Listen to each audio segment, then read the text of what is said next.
Hi friends, welcome to my channel dream life journey with Hasi. നമ്മൾ ഈ ചാനലിലൂടെ കൂടുതലായും ഷെയർ ചെയ്യുന്നത് വിവിധ തരം പ്രകൃതിദത്തമായ ഗുണങ്ങളടങ്ങിയ വസ്തുക്കളെ പറ്റിയാണ്.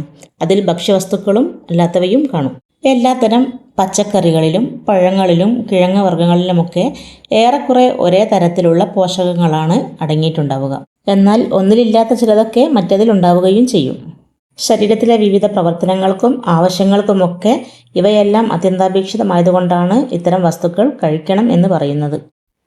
ഈ വീഡിയോ നിങ്ങൾക്ക് ഇഷ്ടപ്പെടുകയാണെങ്കിൽ ലൈക്ക് ചെയ്യാനും സബ്സ്ക്രൈബ് ചെയ്യാനും മറക്കരുത്. അതുപോലെ ഒരു കമൻറ്റും അറിയിക്കുക. അപ്പോൾ ഇന്നത്തെ നമ്മുടെ താരം ആരാണെന്ന് അറിയണ്ടേ? പച്ചക്കായയാണ്. റോ ബനാന എന്നും ഗ്രീൻ ബനാന എന്നുമൊക്കെ ഇതിനെ വിളിക്കാം. പച്ചക്കായ ഉപയോഗിച്ച് ഉണ്ടാക്കാവുന്ന വിഭവങ്ങൾ എണ്ണിയാൽ തീരില്ല, അല്ലേ? അതിൽ മിക്ക ആളുകളുടെയും പ്രിയപ്പെട്ട ഐറ്റം എന്ന് പറയുന്നത് കായ വറുത്തത് തന്നെയാവും.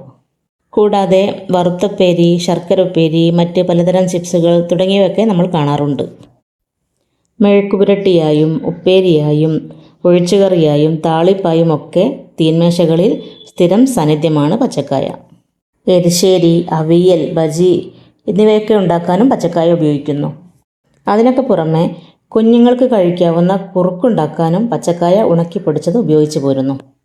ഇങ്ങനെ ഒരു തരത്തിലും ഒഴിച്ചുകൂടാനാവാത്ത ഒന്നായ പച്ചക്കായയുടെ ആരോഗ്യ ഗുണങ്ങൾ കൂടി നമുക്കൊന്ന് നോക്കാം.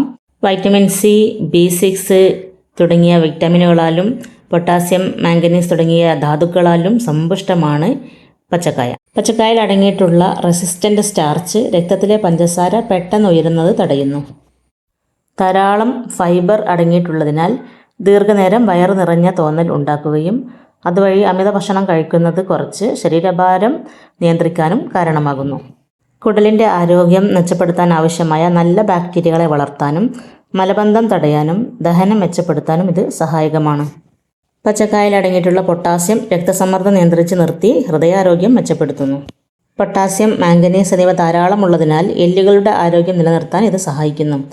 ഓസ്റ്റിയോപൊറോസിസ് തടയുന്നതിനും എല്ലിൻ്റെ സാന്ദ്രത നിലനിർത്തുന്നതിനും പച്ചക്കായ കഴിക്കുന്നത് ഗുണം ചെയ്യും. പ്രതിരോധശേഷിയുള്ള അന്നജം അടങ്ങിയിട്ടുള്ളതിനാൽ കരളിൻ്റെ ആരോഗ്യം നിലനിർത്താൻ സഹായിക്കുന്നു. കരളിൽ കൊഴുപ്പ് അടിഞ്ഞുകൂടുന്നതും വീക്കവും കുറയ്ക്കാൻ ഇത് ഫലപ്രദമായി ഉപയോഗപ്പെടുത്താം. പച്ചക്കായ കൊണ്ട് നമ്മൾ സാധാരണ കാണാറുള്ള വിഭവങ്ങളിൽ നിന്ന് അല്പം വ്യത്യസ്തമായ ഒരു റെസിപ്പി ഞാൻ ഷെയർ ചെയ്യാം. 2-3 പച്ചക്കായ കഴുകി കനം കുറച്ച് നീളത്തിൽ ചെറുതായി മുറിച്ചെടുക്കുക. മുറിച്ചെടുത്ത പച്ചക്കായ ഒരു ചട്ടിയിലേക്കിട്ട് അല്പം മഞ്ഞൾപ്പൊടി, ആവശ്യത്തിന് ഉപ്പ്, കുറച്ച് കാശ്മീരി മുളക് പൊടി എന്നിവ ചേർത്ത് ആവശ്യത്തിന് വെള്ളവും ചേർത്ത് വേവിച്ചെടുക്കുക. വേവുന്ന സമയം കൊണ്ട് അതിലേക്കൊരു അരപ്പ് തയ്യാറാക്കണം. തേങ്ങ ചിരകിയതും അല്പം ചുവന്നുള്ളിയും വെളുത്തുള്ളിയും ഇച്ചിരി മഞ്ഞൾപ്പൊടിയും ഒരു നുള്ളു ഉലുവയും 2-3 പച്ചമുളകും ഒരു തണ്ട് കറിവേപ്പിലയും ചേർത്ത് നന്നായിട്ടൊന്ന് ചതച്ചെടുക്കുക. പ്രത്യേകം ശ്രദ്ധിക്കുക, അരഞ്ഞു പോകരുത്. ഇനി വെന്ത പച്ചക്കായയിലേക്ക് അല്പം പുളിവെള്ളമോ കുടംപുളിയോ ചേർക്കാം. അതിൻ്റെ കൂടെ നമ്മൾ ഉണ്ടാക്കി വെച്ച അരപ്പ് കൂടി ചേർത്ത് മിക്സ് ചെയ്ത് ഒന്നുകൂടി തുറന്ന് വെച്ച് വേവിച്ചെടുക്കണം. ഒരു പച്ചമണം മാറുന്നവരെ വേവിച്ചാൽ മതി. ശേഷം ഇതിലേക്ക് കുറച്ച് പച്ച വെളിച്ചെണ്ണയും ഒരു തണ്ട് കറിവേപ്പിലയും കൂടെ ചേർത്ത് വാങ്ങി വെക്കാം.